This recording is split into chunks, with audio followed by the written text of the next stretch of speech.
Alrighty, yo, what is going on, everybody? It's your boy, Mr. DDG94, here back with another reaction video. Today, we finna react to the NBA in 2006. This is, in my personal opinion, this the second best season of the 2000s. It's 2001, 2006, 2005. We can debate about the other years, but I feel like this is one of the best years for basketball overall, in my personal opinion, from the 2000s. Um, Man, what can I say? Kobe 81, Dwayne Wade putting on a Jordan-like performance in the NBA Finals. Um, what else? Shit. I'm trying to think. What else? What else? What else? What else? Um, the Phoenix Suns show why they are truly chokers of this generation. I can't even deny it, bro. The Phoenix Suns were big chokers, even though they had that one series against the Spurs, but Robert Horry bitch ass decided to throw Steve Nash into the goddamn scoreboard like on some whole shit. Um, Other than that though, I say this is probably one of the more funner playoff series I've experienced. Like every every game meant something. Teams were actually playing, minus my Bucks, who made the playoffs this year and got they ass whooped by the fucking Detroit Pistons, but that was bound to happen. We was ass. So yeah, man, this was just a fun season, man. I don't care what anybody say. This is a fun season. I had switched to new schools this year. Going into the fifth grade, I had switched to a new school and stuff like that. Good times. Good times.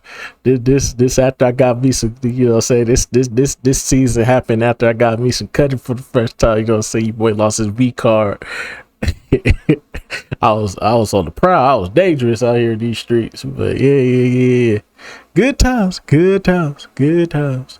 Good times.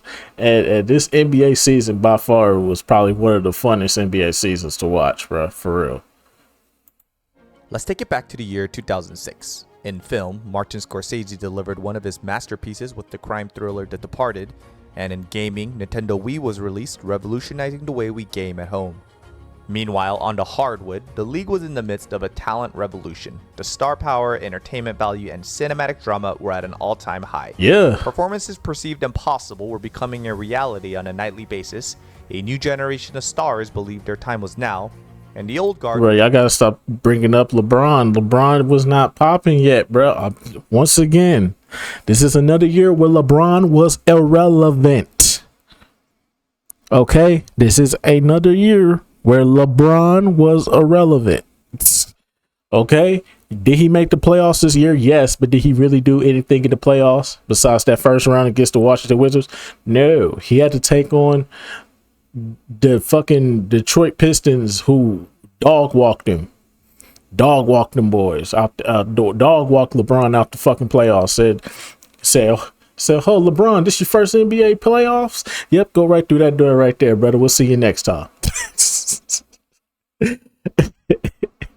May light work at LeBron, boy. Fuck you,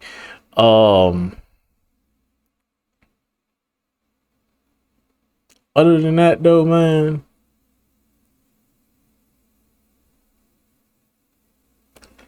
yeah, nobody was thinking about LeBron, bro. I'm just gonna say it right now. Nobody.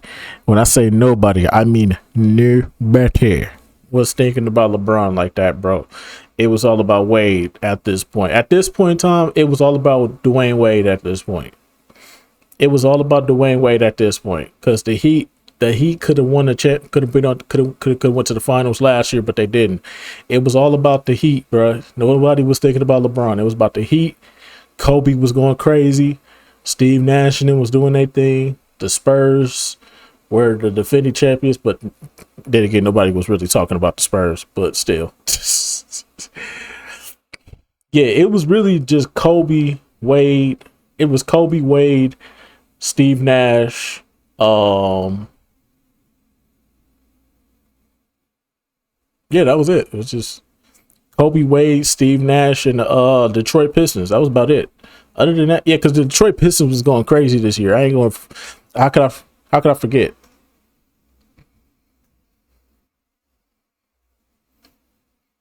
The Detroit Pistons was going crazy this year. I ain't gonna hold you. But other than that, though,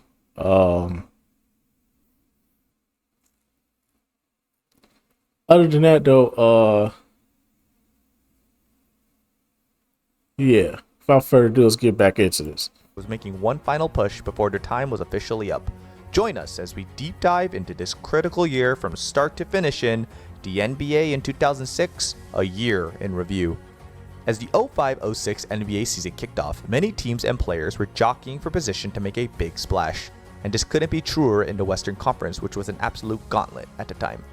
Whether it was last year's champion San Antonio Spurs, the high-octane offenses of the Phoenix Suns and Dallas Mavericks, or surprisingly elite teams like the LA Clippers and Denver Nuggets, the Western Conference, unlike any time in NBA history, was an absolute bloodbath.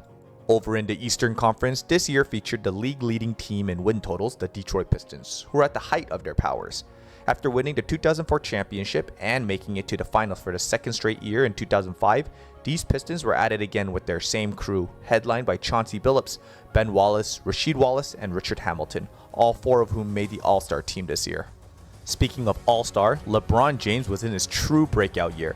The third-year sensation from Cleveland was putting the entire league on notice this year. No, it wasn't, man. Stop dick riding, bro. Physical specimen that the league had ever seen. Stop dick riding, bro. Take the nigga dick out your mouth, man. Come on, man. Nobody was thinking about this nigga, bro. Yes, he finally got the Cavaliers into a good position, playoff position. But aside from that, nobody was really talking about him, bro. Stop this. Stop. Revisionist history. Y'all need to stop. A body that big and strong, charging downhill like an unstoppable locomotive, he would leap into the infinite abyss for a block or dunk, seemingly always standing head and shoulders above the competition, and he read the game like a sage old veteran, creating brilliant passes and plays for himself and his teammates.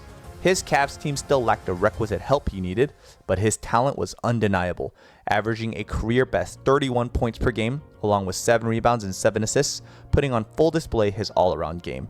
In only his third year, he would come second in MVP voting and was named to the All-NBA First Team for the first time in his career.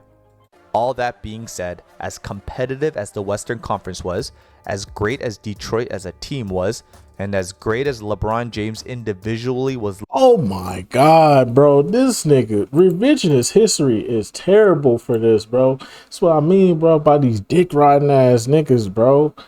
Nobody was thinking about LeBron, bro. Kobe was dominating this year, bro. Hands down, bro. Kobe was dominating this year, bro. From the 60-point game against the Mavs, the streak of just 40 points he was just throwing on anybody and everybody. The 81-point game, Kobe was going crazy this year, bro. Everybody was talking about Kobe, bro. Nobody was talking about LeBron at the playground, bro. We was all talking about Kobe, bro. And I wasn't the biggest Kobe fan in the world. I was still Team Shaq, but even I couldn't deny that nigga was going crazy this year, bro. And in that playoff series, when he hit that game winner, oh man, going to school the next day. Oh man, going to school after that shit happened, boy. We was like, man, did you see Kobe? I was like, bro, I saw Kobe, bro. You saw Kobe, bro. It's like, I couldn't deny. Yeah, Kobe, that nigga, bro. I couldn't even hold it. I couldn't even deny it at that point. Kobe was that nigga, bro. Looking, no one player and no one team burned brighter or better than Kobe Bryant in 2006. During this season, Kobe was on a different stratosphere than the rest. Without a shadow of a doubt, you ask anybody in the league at the time, Kobe was the best singular talent, the face of the entire league. The 10th year guard was in his absolute prime, but more important than that, he was on a mission. He was going to do anything and everything to not only get into the postseason, which he failed to do the season prior, but go as deep into the playoffs as physically possible. And during this pursuit, Kobe would put up individual scoring performances that still leave fans in shock today. The first came in December 2005 against an elite Dallas Mavericks team. On this night, Kobe not only beat Dallas, he demoralized them, scoring on the top-seeded Mavericks at will, from 3, from the mid-range, and drives to the basket. And after the first 3 quarters, Dallas had tallied 61 points, and Kobe had tallied 62 points. Yeah, you heard that right.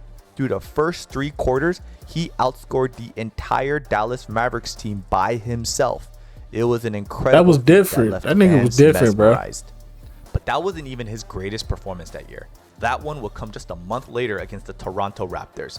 The Raptors were not a good team in 2006, but the Lakers outside of Kobe weren't good either. So every Lakers game this season was highly competitive. And against Toronto in January 2006, Kobe exploded, en route to scoring a ridiculous 81 points, the second highest scoring performance in NBA history, second only to Wilt Chamberlain's 100-point effort in the 60s. But this one was different. Kobe wasn't a towering physical force like Wilt was over his competition in the 60s. Also, Kobe is a guard, and unlike Wilt, Kobe's buckets came from all over the place, whether it be in the paint, in the mid-range, and from 3. This is arguably the greatest individual performance in NBA history. Facts. And it wasn't just those 2 performances. Kobe would reach a level of scoring this season that no one thought possible. He averaged 43 points in the month of January. He had 4 50-plus point games this season. He was going 40 on everybody. Multiple strings of consecutive 40-point performances, as if it was so easy to put up 40 in the NBA. He put up 40 on everybody. Kobe would go on to average a ridiculous 35 points per game and lifted a very mediocre Lakers team to the 7th seed in a highly competitive Western Conference. Many in the media, as well as fans from all over, believed Kobe had done enough to win his first league MVP award. Unfortunately for Kobe, that award went to Steve Nash for the 2nd straight season in what remains one of the most hotly debated MVP awards in NBA history. Absolutely. Those who disagree say that Nash's 2005 award was deserving enough for the revolutionary style of basketball that he was ushering in Phoenix. He didn't need to win again in 2006. Many also thought that the voting was biasing against Kobe, as the shadow of Kobe's 2003 legal case was still relatively fresh in the public's mind. However you look at it, history is history, and Steve Nash will go down as one of the best point guards ever, cemented by 2 back-to-back league MVPs. Did Steve Nash deserve to win MVP for a 2nd straight season? No. Or did Kobe get robbed? Kobe got robbed. Someone else more deserving? Let me know what you think in the comments below. Kobe got robbed. It is only fitting that these 2 MVP candidates would meet in the first round of the NBA playoffs. The best player on the planet versus the best offense in the league. This series had all the bells and whistles of an exciting matchup. Fantastic and as game series. 1 got underway, both Phoenix and LA did not disappoint. There was fire, there was drama, and there was growing tension game by game. And in Game 5 of this series, Phoenix's primary Kobe defender, Raja Bell, famously or infamously, however you look at it, violently clotheslined Kobe to the ground. In an act of frustration, or an act of defiance, or just a harsh message to Kobe that he wasn't going to back down, Bell laid Kobe out. What's crazy is he respected the hell out of Kobe. He said, I respected the hell out of Kobe. That's why I had to beat. That's why I had to clothesline him. I can't say I'm mad at him though, because it's like shit. I mean, if I know the nigga gonna score 40 on me, I ain't feel like you get no easy buckets, nigga. Shit, knock you out the air a couple of times. Let's see if you do that again. Perfectly encapsulating the physicality and let you get 40 on me. This series. Another defining moment of this series and the entire playoffs in general came in Game 4. With LA up 2-1, Kobe added to the drama. With LA down 1 in overtime with 6 seconds remaining, Kobe did what Kobe does. Bryant with the save. Oh, you gotta get a shot here. Final seconds. Had us on the playground going crazy, bro. Shit had us on the playground going crazy. All of us was trying to do that shit. All of us were trying to do that fadeaway. I was the only one that did it though. I remember it like it was yesterday, bro. I was the only person that could pull that fadeaway off. I don't know how I was able to do it. Career-defining buzzer beater. Another moment added to his. Everybody else trying to do that fadeaway, airballing, bricking, hitting the backboard. I was the only person to make that shit. How this series unfolded adds to the complex character that is Kobe Bryant. Miraculously, Phoenix, once down 3-1, came roaring back to force a Game 7 in Phoenix. Yep. And this series defining Game 7, Kobe, who just led the league in scoring at 35 points per game, ironically would go on to attempt only 3 shots in the second half. Whether this was in frustration, as his team was already down by 15 after the first half, or this was intentional, as a similar strategy of Kobe prioritizing playmaking had been deployed previously, or this was in defiance, as Kobe had been voicing his discontent of the inferior Lakers' roster, Kobe and the Lakers would get eliminated and bounced from the playoffs in embarrassing fashion. Kobe's decision to only attempt 3 shots in the second half of a closeout Game 7 was seen as selfish, petty, and incredibly disappointing. And there really is no other way to put it. This is one of the ugliest stains on the legacy of the late, great Kobe Bryant. No, it's not. What are you talking about? I hope you got the same energy for LeBron when we get to 2011. I really hope you got the same energy for LeBron when we get to Matter of fact, not even when we get to 2011, when we get to 2009, 2010, and 2011. I hope you got that same energy because LeBron got the same type of issues, bro. His issues are 10 times worse. Kobe just decided not to score. He decided not to score. LeBron couldn't. I really will try to distinguish between the two. Kobe decided not to score. Think about it. He purposely decided not to score.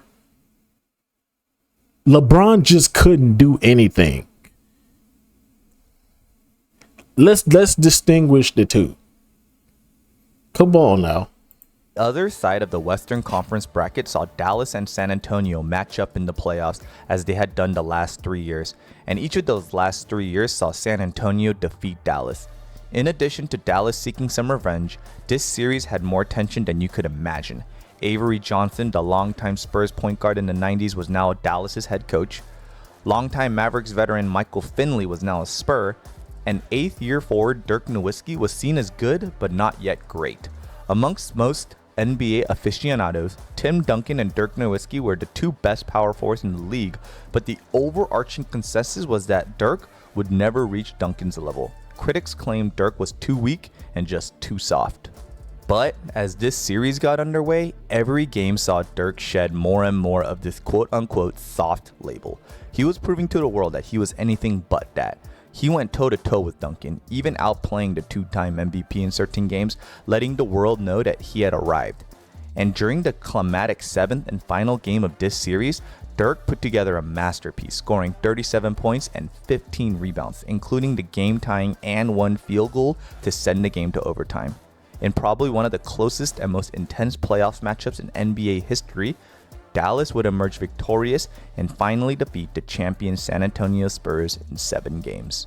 The Eastern Conference Finals will be another rematch. If I could be honest about this, I honestly thought the only reason why the Spurs lost that series was because Avery Johnson used to play for them. That's the only reason why I was like, no, he knew they plays. He knew all pop plays. That's how they got past the Spurs. He knew all pop plays.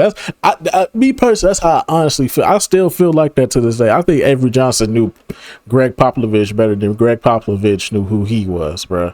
For real. That's just my personal opinion. But anyway, so. A rematch of last year's Eastern Conference Finals between the Miami Heat and the Detroit Pistons, which Detroit would eventually go on to win. And in 2006, Miami was on a mission to not repeat last year's woes. For all the talk of Detroit's depth, Miami's roster in 2006 was deeper.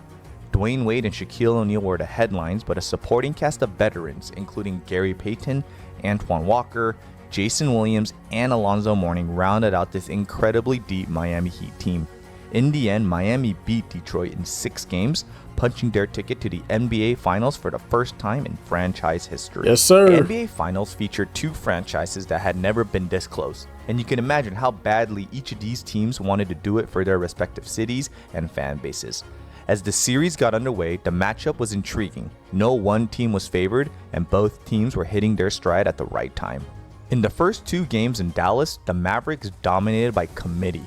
Jason Terry, one of the most underrated players of this decade, dropped 31 points in Game 1. Very underrated. Stackhouse, an 11-year veteran, provided instant offense off the bench, and whenever Miami tried to rally back, Dirk Nowitzki Dirk crushed was on- any semblance of a Hey, Miami Dirk comeback, was giving them truly the business becoming in one the of first great two games. clutch players in basketball. Dirk was giving them the After the business. first two games, Dallas had all the momentum and looked like the fresher, younger, and more spry team. But as the scene shifted to Miami for Game 3, it would be a seesaw battle headlined by Dirk Nowitzki and Dwayne Wade. Dirk put up 30 points, putting together a masterclass of his entire offensive playbook. However, Wade took his game to a level few in the history of the league could or would ever get to, exploding for 42 points, including 15 in the fourth quarter, sending Dallas its first loss in a critical Game 3. Miami and D Wade specifically would roll this newfound momentum into Game 4, annihilating Dallas by 24 points to even the series at 2 games apiece.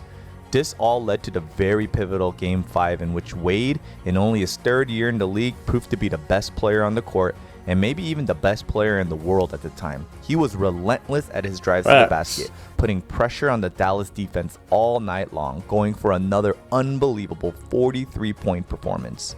This was my new favorite player. I had to kick somebody out. Who did I kick out? I think I kicked Shaq out for Dwayne. I kicked Shaq out for Dwayne Wade. Shaq was getting old, man. Shaq was getting old and lazy, man. I had to kick Shaq out, bro. So at this point, it was Allen Iverson, Tracy McGrady, and Dwayne Wade. Melo was starting to enter in here as well because Tracy McGrady was starting to piss me off with these first round exits and shit. This nigga started to piss me off a lot. One controversy, unfortunately, that can't be ignored is Wade's free throw attempts in Game 5, as well as the final Game 6, which remain a hotly debated topic to this day. Dallas Mavericks owner Mark Cuban will go on the boo-hoo, win, shoulda, coulda, woulda, but didn't. Oh, well, boo-hoo, nigga. Dwayne Wade was out there killing y'all niggas, man. No matter how you look at them free throws, bro, Dwayne Wade was killing y'all niggas, bro. Y'all couldn't do nothing with that man. That man was on a mission, bro. If you really go back and look at that game, bro, Dwayne Wade was really killing niggas, bro. They did not know what to do with him. Defensive after the series, and for a couple of years thereafter, emphasizing the free throw discrepancy that saw Wade's free throw attempts basically match that of the entire Dallas team in the final 2 games of the series. Those who argue for Wade claim this is Wade's game. Wade harnesses his speed, athleticism, and strength, and earning buckets at the free throw line is part of Wade's greatness. Y'all ain't know what to do with him. Naysayers say Wade's 25 free throw attempts in Game 5 compared to Dallas's 25, and Wade's 21 attempts in Game 6 compared to Dallas's 23 is egregious, lopsided, and ultimately unfair.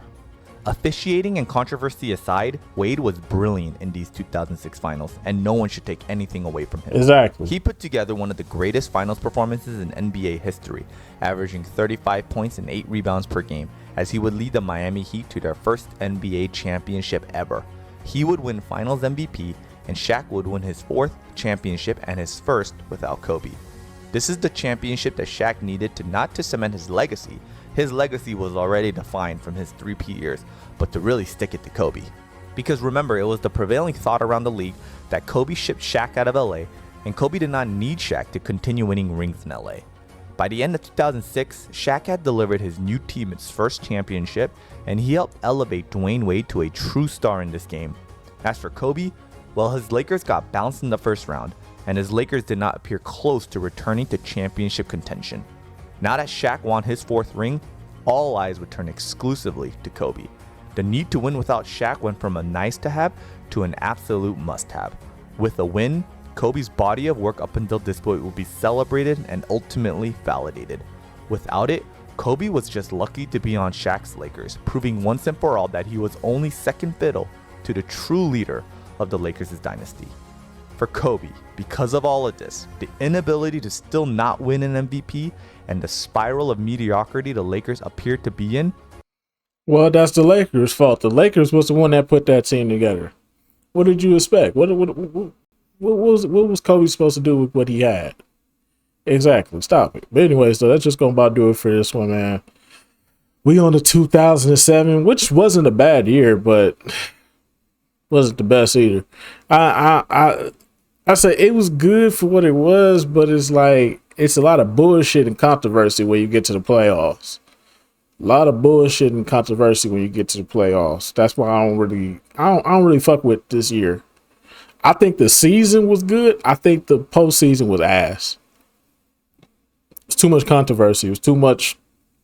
It was too much shit that was going on. It felt 2007 playoffs felt very WWE-ish in my personal opinion. But anyway, so that just gonna about do it for this. But I'll see y'all in the next video. Till then, bye.